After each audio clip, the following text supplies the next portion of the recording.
Aujourd'hui, j'ai l'honneur de recevoir sur notre plateau de Partage en Histoire la révérende Scolastique. Née dans une famille chrétienne religieuse, encouragée par sa grand-mère avec qui elle a grandi, elle commence à se rendre à l'église dès son jeune âge. Très sensible à l'injustice qu'il pouvait y avoir dans sa famille, elle a rapidement donné sa vie à Jésus parce qu'elle aspirait à marquer la différence et à toucher tous les membres de sa famille. Elle a été impactée par le feu et la passion d'un groupe de jeunes de l'église qu'elle avait visité et elle a décidé de pleinement s'investir et s'engager dans sa relation personnelle avec Jésus. Et aujourd'hui, on va écouter son témoignage. Restez très attentifs, on se retrouve tout de suite. Bonjour révérende. Bonjour. Bienvenue dans Partage ton histoire. Très bien. Je suis très ravie de te recevoir sur ce plateau, dans cette émission. Parce que je crois que ton témoignage va véritablement nous bénir et nous édifier. Et puis, je vais te laisser te présenter en quelques phrases, si tu veux bien. Ok. Alors, dans un premier temps, je vais commencer par me présenter réellement.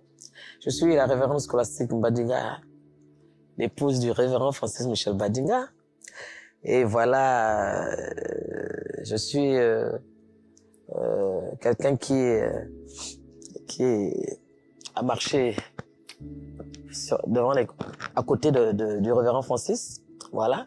Et aujourd'hui, il faut faire ce qu'on appelle un sport intellectuel, un sport vraiment psychologique, parce que l'histoire, hein, quand on parle d'histoire, c'est quand même le récit de ce qui s'est passé autrefois. Alors, il faut retourner un peu en arrière. Ça demande quand même, hein, ça demande.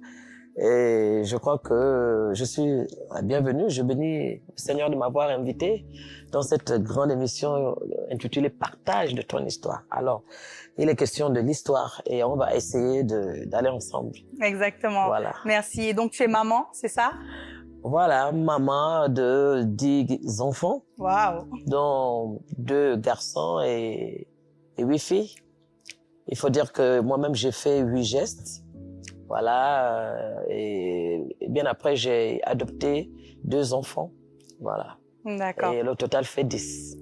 Je suis très pro-nataliste, donc il n'y a pas de souci. Il n'y a pas de souci avec ça. En tout cas, on voit que tu es là, bien en forme, très belle. Et donc, on va rentrer dans le vif du sujet. J'aimerais savoir, en fait, dans quel contexte familial tu as grandi. Est-ce que tu as grandi dans une famille chrétienne, avec des parents croyants, non croyants? Est-ce que tu as grandi avec tes 2 parents? Comment, voilà, dans quel contexte familial tu as grandi? Je vais dire, moi, je suis née dans une famille, je vais dire, chrétienne religieuse. Chrétienne religieuse, je vais essayer de rentrer là, dans le vif du sujet. Je suis née dans une famille chrétienne religieuse. Alors, Dieu m'a fait grâce, tout simplement, d'avoir une grand-mère, un grand-père qui, bien déjà étant grand, déjà âgés, ils ont accepté Dieu, ils ont à un moment donné décidé de régler leur vie. Voilà. J'ai l'histoire, par exemple, de ma grand-mère qui a tout fait pour m'amener sur le chemin de l'église. Voilà. Elle m'a emmené sur le chemin de l'église. Il faut dire, elle était dans une chorale aussi, chrétienne, religieuse, dans une chorale où on chantait vraiment des cantiques. Et ce qui me faisait toujours plaisir, c'est lorsqu'elle nous amenait souvent à l'église, nous étions là, tout simplement à écouter des chants, des mélodies très bien. Mais ces mélodies-là étaient juste des mélodies, mais ça ne touchait pas vraiment mon cœur. Mais c'était, comment on va dire, une routine, c'était la routine. Voilà, c'était par habitude qu'on partait à l'église et tout. Donc c'est un peu ça. Je suis née là-dedans, dans une ambiance religieuse, hein, dans une ambiance religieuse. Et puis ce que j'aimerais dire, c'est-à-dire que déjà dans ma famille, je suis née dans une fratrie de près de 7 enfants. Je suis la 4e, ah oui. Voilà, je suis la 4e. Et puis aussi dans notre famille, puisque j'ai grandi avec mon grand-père, ma grand-mère, ma mère aussi, parce que à un moment donné, mon père, je crois, avait laissé ma maman. Voilà, donc maman étant dans une vie professionnelle où elle devait toujours voyager. Alors, elle a dû me laisser avec ma grand-mère. Et c'est comme ça que ma grand-mère m'a récupéré. C'est même elle qui, à un moment donné, a dû me donner le lait. Ah oui, donc voilà, c'était très jeune, en fait. Oui.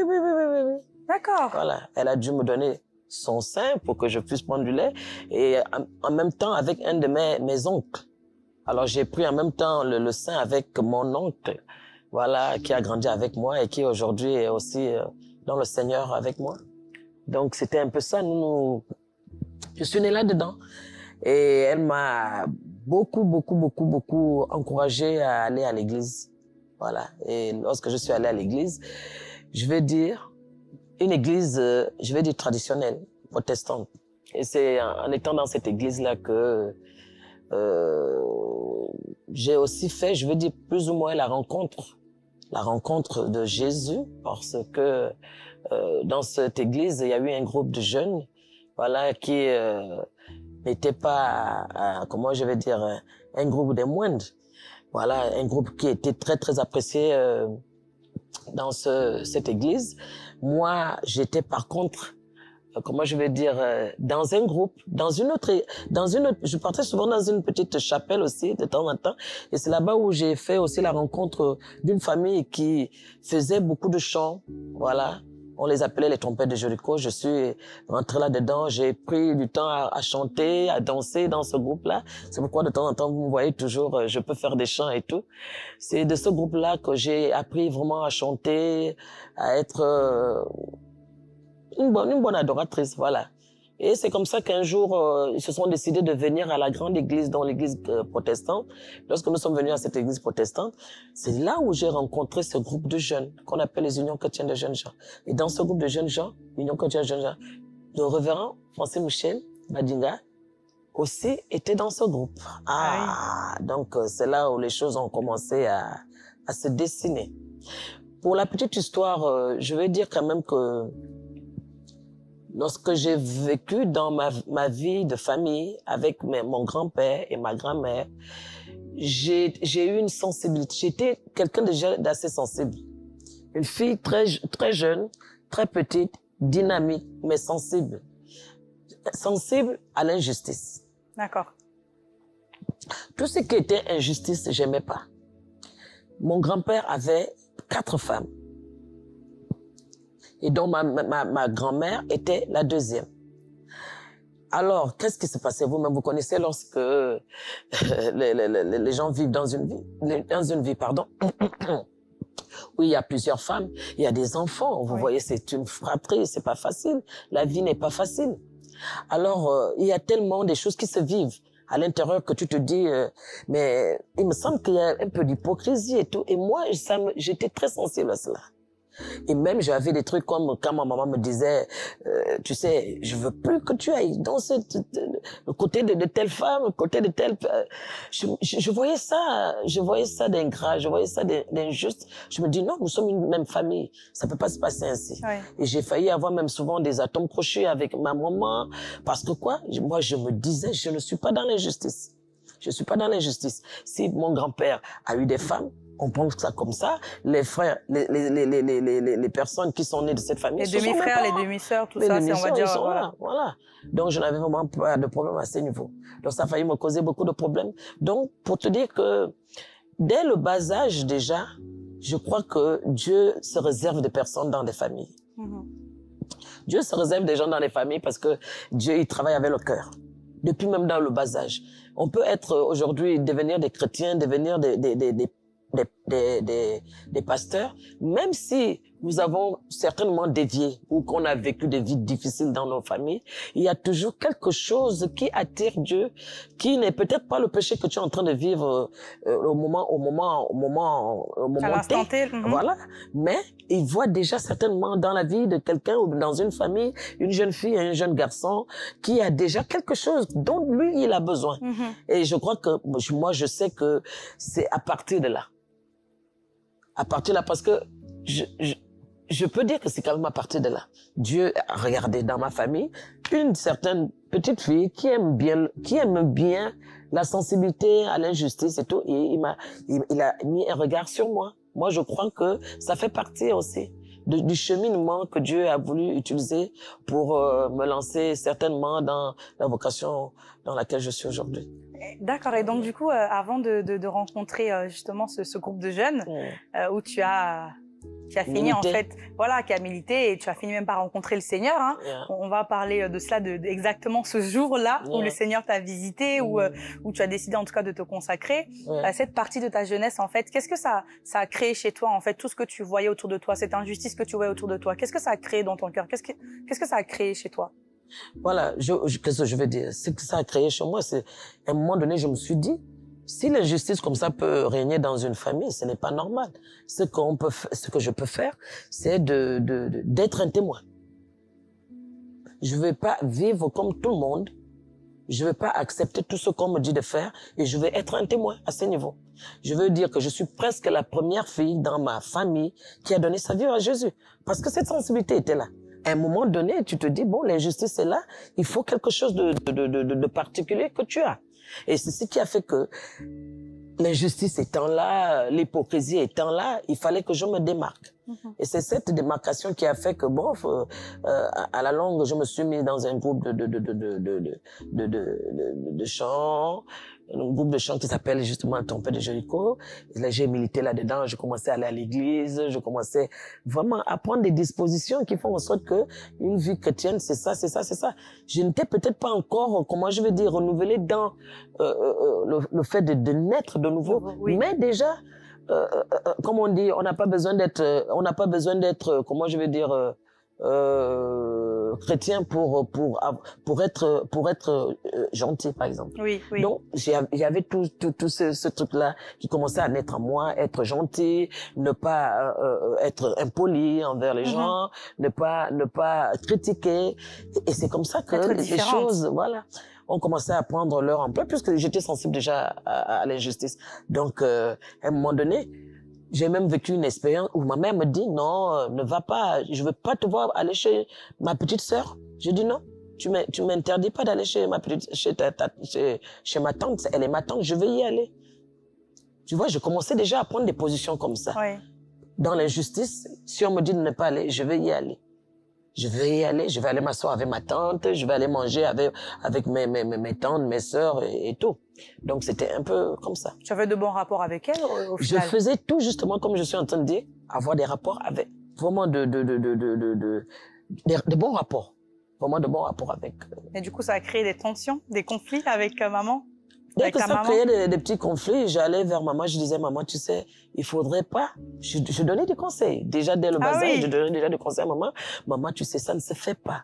Tu es la première fille de ton père. C'est toi qui dois montrer l'exemple. Comme ça, qui doit faire ceci. Tu sais, moi, même si je suis ta fille, tu dois savoir que j'ai aussi mon cœur. Mon cœur ne peut pas être toujours, voilà. Donc, à un moment donné, c'est dit, en tout cas, ça commence, et puis après, on commence à diminuer aussi, hein. Et donc finalement, tu fréquentes la chorale, les jeunes de l'église. Donc voilà, comme tu l'as dit tout à l'heure, il y avait ton mari actuel, mais du coup qui était ton futur, qui est venu avec d'autres jeunes en fait qui étaient vraiment tout feu tout flamme. Ils étaient en feu pour le Seigneur. Et donc comment ça s'est passé en fait? Comment ça s'est passé pour que tu puisses décider? Enfin, comment Dieu t'a ouvert les yeux et que tu t'es rendu compte que non, en fait, j'ai besoin de Jésus dans ma vie. Je veux vivre pour Dieu. Je veux totalement lui donner tout. C'était quand ce jour-là? Est-ce que c'était ce jour-là un jour? C'était sur une semaine? Quelle expérience tu as vécue, en fait? Voilà. Déjà, il faut dire que, il faut louer souvent le travail de ce que nos parents font, hein. Moi, je disais, c'est ma grand-mère qui m'a conduit sur le chemin de l'église. Peut-être en m'emmenant, elle se disait que bon, les enfants vont rester dans le Seigneur. La religion, c'est bon, je sais pas comment expliquer ça. La religion, c'est la religion. La religion, ce n'est pas ce que tu ressens dans le cœur. La religion, c'est un peu tous ces rites qui sont tout autour. On te dit d'aller à l'église, fais ceci, fais cela. Tu le fais convenablement et bien fait. Mais comme je veux avancer un peu, je pense que c'est au moment où un jour je me retrouve devant les jeunes, justement de l'église évangélique, que malgré le fait que nous chantons très bien dans notre chorale, j'étais avec une de mes tantes qui aujourd'hui est entre les mains du Seigneur. auprès du Seigneur. Avec elle, nous partions toujours, nous revenions. Mais ce jour-là, le jour où les jeunes de cette église évangélique, voilà, les unions chrétiennes jeunes avaient organisé des théâtres pendant la période de décembre, parce qu'il y a souvent des jeux d'enfants et tout. C'est justement ce jour-là que j'avais réalisé que quelque chose manquait en moi. Je faisais tout, j'allais à l'église, je faisais tout pour plaire. Ce fait donc que les jeunes avaient, je désirais ça profondément, parce que je sentais qu'en moi, il y avait quelque chose qui manquait. Je me suis dit, ça, c'est ça, je veux ça. Alors, c'est comme ça que, à l'époque, on faisait pas les appels, hein. On faisait pas les appels, et toi viens dans le Seigneur et tout. Oui, Non, on faisait pas ça. Tu avais tout simplement la soif, et dès que tu avais la soif, tu te mettais dans le groupe avec tout le monde. On faisait pas les appels à l'époque. Toi, si tu vas accepter le Seigneur, je dis non. Tu ressentais tout simplement cette envie personnelle de vouloir être avec Christ, vraiment être pour lui maintenant. Alors ça se manifestait par justement quoi? Tu venais tout le temps aux réunions maintenant comme tout le monde et tout ça dans ce groupe-là. C'est comme ça qu'on a été accueillis, moi et ma tante qui avait presque le même âge que moi. Nous sommes décidés de rester là. C'était pas facile d'aller voir comme on dit, les responsables qui étaient de l'autre côté, parce que nous étions aussi dans dans une église, qui était une église de l'église évangélique aussi. Et c'est là-bas où on faisait nos danses, nos chants et tout. Et alors, c'est comme ça que quand nous nous sommes retrouvés dans le groupe des unions chrétiennes de jeunes gens, c'est là, comme je vais vous dire, j'ai rencontré le révérend qui était le leader. Voilà. Il était le leader à l'époque. Et puis, bon, nous sommes inscrits, on a commencé à venir aux rencontres. Et là, après ces rencontres, je crois que quelque temps après, j'avais demandé de me baptiser. J'ai demandé de me baptiser, on m'a baptisé, mais malgré qu'on soit baptisé dans l'église évangélique, c'était le seul endroit. Béthanie n'existait pas encore. Oui. Il n'y a pas encore de réveil.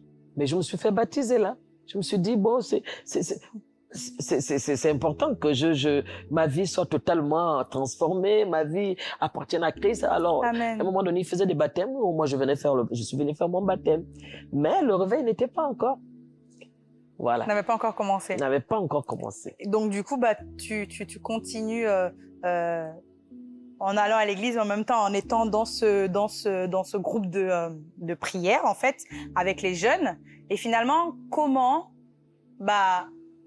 tu t'es, j'ai envie de dire même comment ce réveil en fait a commencé, parce que vous étiez en feu en fait pour le Seigneur. Toi, tu étais en feu. Comment ce réveil a commencé? Parce que tu as été quand même actrice aux côtés du révérend Francis pour ce grand réveil. Bon, il faut dire que dès que nous avons décidé de faire ce qu'on appelle, comme le révérend, ça a toujours été un homme de foi, hein. Nous avons décidé d'aller tous à un mariage au niveau de Port-Gentil. Et c'est comme ça que, en partant à Port-Gentil, nous avons été dans un mariage qui était le frère du révérend. Et c'est à cause de ce mariage-là que nous sommes tous partis à Port-Gentil. Et c'est à partir de Port-Gentil que les choses ont commencé. Ah voilà, nous sommes allés à le même groupe de jeunes. Nous sommes tous partis à Port-Gentil dans un grand bateau qui a fait toute une journée, toute une nuit. Nous sommes arrivés. Et c'est comme ça qu'en partant à Port-Gentil à ce mariage, que justement les choses se sont déclenchées.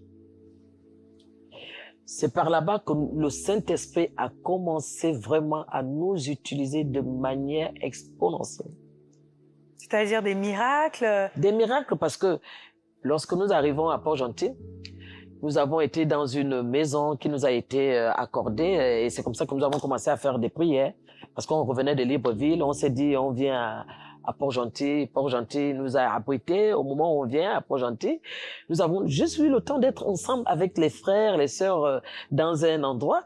Et c'est comme ça que nous avons dit, bon, je crois que le révérend, il a dit, hein, il a parlé sur comment on dit, les brochures que nous avions trouvées à l'église évangélique, qui nous montrait que mais il y a une possibilité de vivre des miracles. Amen. Il y a une possibilité de vivre des guérisons. Mais pourquoi ce que nous entendons dans l'église traditionnelle, ça ne se fait pas? Nous avons décidé que, bof, avec le révérend, hein, il a pris son courage à deux mains, il nous a pris, nous tous, mais sans demander même les permissions à nos parents et tout. On s'est dit, nous, on va aller vivre quelque chose.